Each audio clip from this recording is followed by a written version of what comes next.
Halo sahabat Quinsa, hari ini kita akan membahas mengenai klasifikasi makhluk hidup atau organisme. Makhluk hidup adalah setiap entitas individual yang mampu menjalankan fungsi-fungsi kehidupan. Yang membedakan makhluk hidup dengan benda mati ialah makhluk hidup memiliki sel, bernafas, dapat bergerak atau berpindah tempat, memerlukan nutrisi, tumbuh dan berkembang, mampu bereproduksi, merespon rangsangan, mampu beradaptasi, dan memiliki regulasi tubuh. Klasifikasi makhluk hidup pertama kali diperkenalkan oleh Carolus Linnaeus, seorang ahli ilmu pengetahuan alam dari Swedia, dan saat ini dikenal sebagai Bapak Taksonomi. Tujuan dari klasifikasi ini adalah menyederhanakan objek studi agar mudah dipelajari, mengelompokkan dan mendeskripsikan ciri-ciri makhluk hidup agar mudah dikenali, serta mengetahui hubungan kekerabatan dan tingkat evolusi antar makhluk hidup. Klasifikasi yang dilakukan berdasarkan adanya persamaan dan perbedaan ciri-ciri dari makhluk hidup yang diamati. Tahapan klasifikasi adalah pengamatan di mana dilihat dari morfologi, fisiologi, maupun anatomi dari makhluk hidup yang diamati, lalu dikelompokkan dan akhirnya dilakukan pemberian nama. Berikut adalah perkembangan sistem klasifikasi makhluk hidup, yang mana pada awalnya hanya diperoleh dua kerajaan atau kingdom, yaitu Vegetabilia dan Animalia. Beriring berjalannya waktu, ditemukanlah pembagian klasifikasi ini berdasarkan imperium, kingdom, maupun domain. Imperium ini adalah super kingdom, di mana pembagiannya berdasarkan ada tidaknya inti sel. Prokariot adalah untuk penyebutan yang tidak memiliki inti sel, dan eukariot untuk organisme yang memiliki inti sel.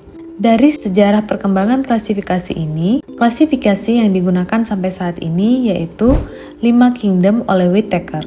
Klasifikasi 5 kingdom ini didasarkan pada tipe sel, prokariot yaitu Monera, atau eukariot yang dibagi menjadi uniseluler itu Protista, dan multiseluler. Multiseluler dibagi berdasarkan tipe nutrisi, ada autotrof yaitu Plantae, dan heterotrof yang dibagi menjadi memiliki dinding sel yaitu jamur, yang tidak memiliki dinding sel yaitu Animalia. Kelompok makhluk hidup yang terbentuk dari hasil klasifikasi disebut dengan takson. Takson dari tingkat tertinggi hingga terendah adalah sebagai berikut.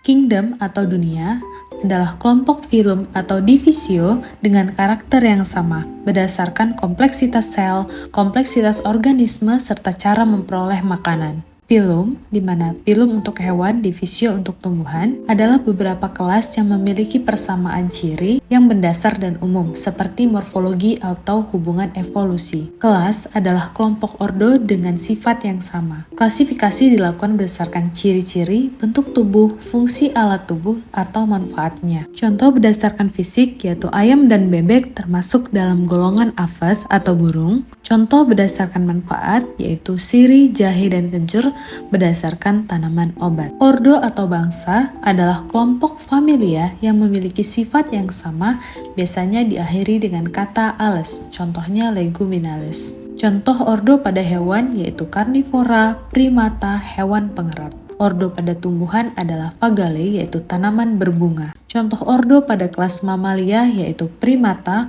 rodentia, karnivora, dan marsupialia. Familia atau suku biasanya dari genus yang diberi akhiran AC pada tumbuhan, ide pada hewan. Contoh, Solanum menjadi Solanaceae, Felis menjadi Felidae. Klasifikasi ini dapat dilihat berdasarkan karakteristik dan kekerabatan yang lebih dekat. Contoh, Felidae, kucing, Canidae, anjing.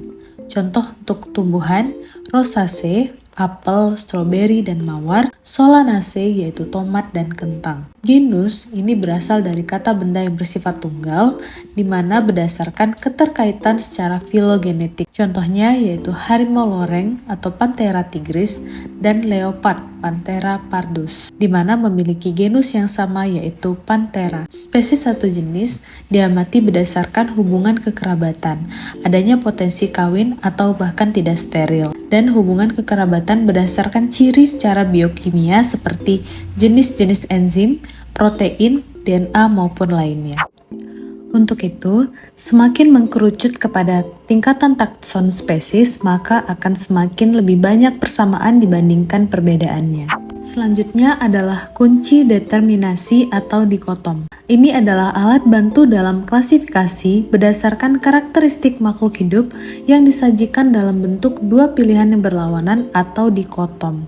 Cara kerjanya, dalam bentuk kuplet, dua pertanyaan yang berlawanan disusun secara bertahap mulai dari ciri umum hingga ciri khusus. Ciri-ciri kunci determinasi yaitu memiliki dua pilihan yang berlawanan pada setiap stepnya, sehingga satu pilihan dapat diterima dan yang lainnya ditolak. Cirinya mudah diamati, menggunakan bahasa yang umum, dan kalimat yang singkat. Berikut adalah contoh kunci determinasi klasifikasi makhluk hidup berdasarkan 5 kingdom. Berikut adalah sel organisme dengan beberapa hal yang membedakan antar kingdom. Contoh kunci dikotomi tumbuhan, lumut, suplir, jagung, kedelai, terung, dan melinjo. Dan berikut contoh kunci dikotomi hewan, contohnya sapi, kucing, ikan, ayam, dan burung. Selain takson, Carolus Linnaeus juga memperkenalkan penulisan nama spesies yang dikenal dengan binominal nomenklatur, yaitu sistem penamaan dengan aturan dua nama, di mana bertujuan untuk menyeragamkan penamaan organisme, memudahkan penyebutan nama, dan tidak terhalang oleh bahasa sehingga berlaku secara internasional, memudahkan penamaan organisme baru, dan mengidentifikasi hubungan kekerabatan antar organisme. Binominal nomenklatur memiliki beberapa aturan dalam penulisannya, yaitu menggunakan dua kata dari bahasa Latin atau bahasa non-Latin yang dituliskan seperti bahasa Latin. Kata pertama merupakan nama genus yang penulisannya diawali dengan huruf besar. Kata kedua adalah nama spesies yang penulisannya diawali dengan huruf kecil. Jika diketik dengan komputer, maka harus dibuat dalam format miring atau italic.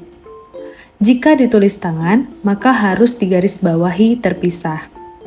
Jika nama spesiesnya terdiri dari dua kata, kata kedua dan selanjutnya dapat digabung atau diberi tanda strip. Jika mencantumkan nama penemu, maka nama penemu diletakkan di belakang nama spesies, dapat disingkat maupun lengkap. Dengan syarat, nama penemu tidak dicetak miring, tidak digarisbawahi, dan diawali dengan huruf kapital. Contoh ada di sebelah kanan. Sekian mengenai klasifikasi makhluk hidup. Semoga bermanfaat buat teman-teman semua. Kritik dan saran, silahkan komen di bawah ya teman-teman. Next video kita akan siapkan materi mengenai prokariot sel dan eukariot sel. Bye-bye!